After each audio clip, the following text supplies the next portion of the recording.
శాపములో నీవు ఆత్మీయ జీవితంలో పడిపోయి నీవు ప్రభుని జ్ఞాపకం తెచ్చుకోవాలి,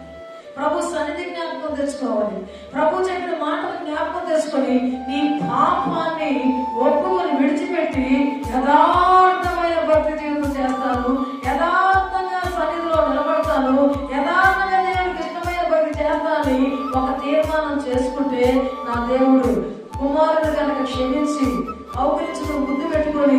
తగ్గిపోయించి నా కుమారుడు నా గృహానికి వచ్చాడు అని సంతోషంతో విందు చేసిన దేవుడు నీ పాపములు ఒప్పుకొని నీ దోషాలు ఒప్పుకొని యథార్థమైన జీవితాన్ని జీవిస్తానని ఒక తీర్మానం నువ్వు చేసుకుంటే నా యేసయ్య కూడా క్షమించి మొదటి స్థితి కంటే గొప్ప స్థితిని ఇస్తానన్నాడు. దేవుని స్తోత్రం.